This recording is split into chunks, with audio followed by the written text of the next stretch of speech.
Sewer workers of Reddit, what is the weirdest thing you've seen down there? I used to work sort of tangential to sewer workers. I did tech support for sewer inspection software, and often I'd end up fixing busted video files from an inspection. These videos were collected by lowering a water-resistant camera on a remote-controlled rig down into the pipe and driving it through. There was one video from Fort Worth where they found a lateral one of those pipes that connects a specific building to the main sewer line, like the pipe from your house to the main that was completely clogged with used needles. It was a lateral off a hospital. My favorite would be one from Florida, I think Sarasota, where they found a gator in the sewer. They were replacing the camera the next day, so the supervisor just said to ram him. What followed was about 15 minutes of an increasingly concerned alligator getting bumped by the lens until it got to a manhole chamber and took off down another line. I also supported CCTV inspections of sewer storm lines, and have spent a lot of time watching the inspection videos. Weirdest for me was a small gnome figurine standing perfectly in a lateral. It was creepy. It looked like it was placed there, but the main laterals had been installed in the 70s. Grossest was a massive greaseberg that formed near a restaurant. They had been dumping cooking oil grease down the drain and it formed into a solid lump of fats, TP, towels, poop, etc. Please don't send anything down the drains other than the 3 P's: poop, pee, toilet paper. Previous job had me inspecting sanitary sewer systems and treatment plants during construction and immediately post-completion. In the treatment plants, corn. So much corn. All day, every day. Corn. One small town had a tomato festival and cook-off. Tomato seeds do not, in any way, get digested. Not by humans, and not by the aerobic bacteria in the digesters. The town would spray the processed solids over a nearby field and it ended up being the biggest tomato garden I've ever seen. Acres of forbidden tomatoes. Not a worker, but I lived in a suburban neighborhood. Just houses and a few trees. Always sunny on the weekends. There was a big park though. Just big plain field of grass and some trees. But it has a little creek river of some sort. Me and my friends followed it to a tunnel. It was like the entrance to a military bunker. We went in and for seemed like a minute. We ended up on the other side. It was like the forest of Jurassic Park 3. Big logs and thick trees. Seemed magical since we lived in a neighborhood that seemed far away. Plus it was in Texas, so there's only like plains and fields. How about the guy using a vac all to suck prairie dogs out of holes rather than poop out of sewers? That was a favorite story for years as an equipment dealer for the line. One of my personal favorites didn't happen in the hole. A competing shop worked on the suction blower fan of a sewer sucker, 1,200 pounds or so of giant steel impeller, and didn't lock it all together correctly. It all came apart at full speed and the wheel tore out of its housing, across the front lawn and through a house next to the work site. They said it plowed right through the dining room and the lady at home had been sitting there in a dining chair. She was still there, completely stunned, when they looked inside. For in the hole, after many attempts to clear a blocked main using specialized pipe boring cutters worth tens of thousands failed, I mounted two 110-volt powered grinders like used in a mechanic's welder shop to a cutter skid tool and rigged it up with extension cords along with the jet hose. While watched with a camera from the opposite side, it got sent in the line.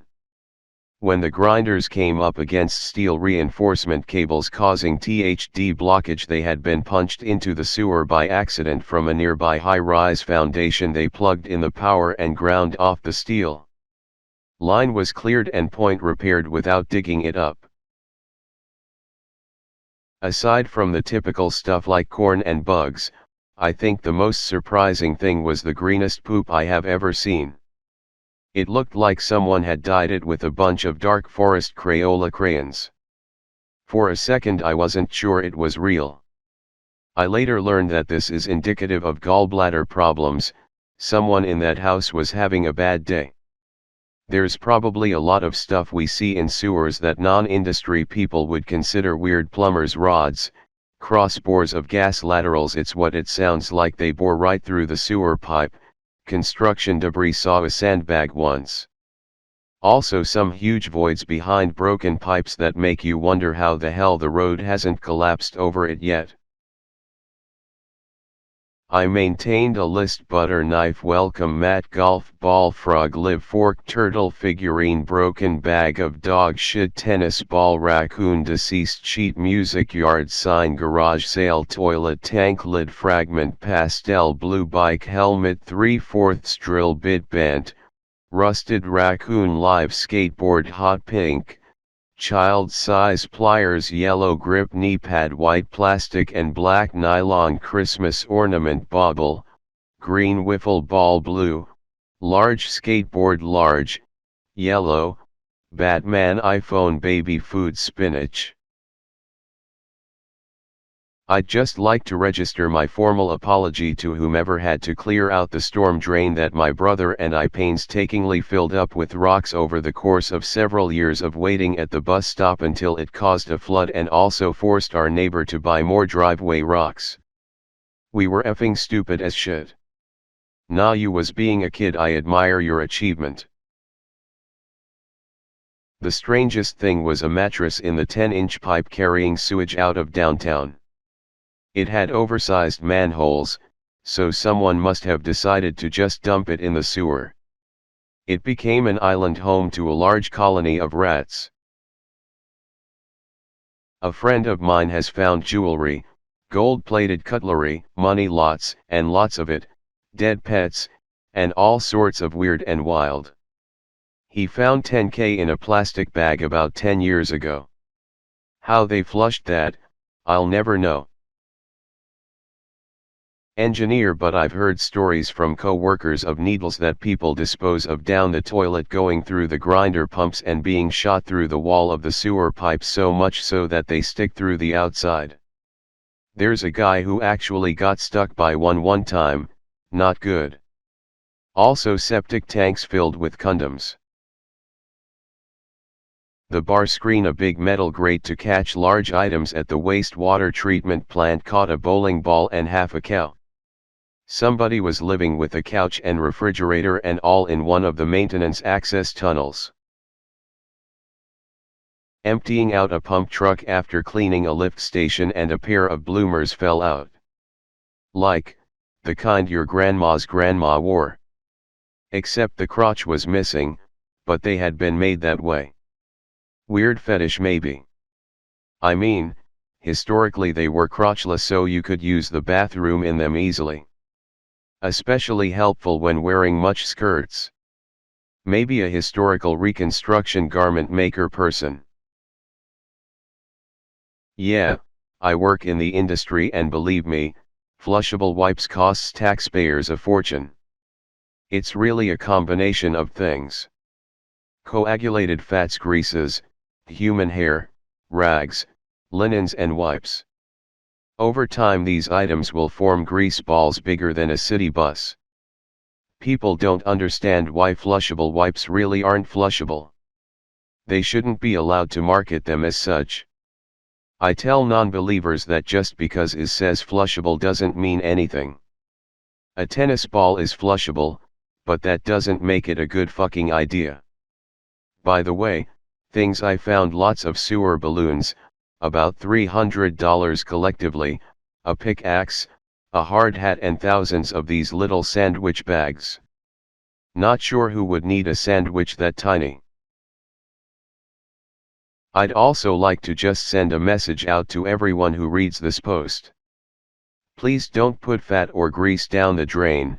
Eventually it will harden in the sewer and could cause a clog, which may back up your sewer. Edit: especially be careful in apartments, as everyone's suite is largely connected to the same system. Grease and fats are more likely to collect in these systems. Be careful with low-flow toilets. They will save you money on water, but with the lower flow it can also cause backups. Sewer runs on gravity and flow, so if the flow drops off it more likely things will settle and clog the sewer line. If you have low-flow toilets, try to do a nice big flush once a day, for no other reason that you're helping the sewer work. Please like, comment, and subscribe.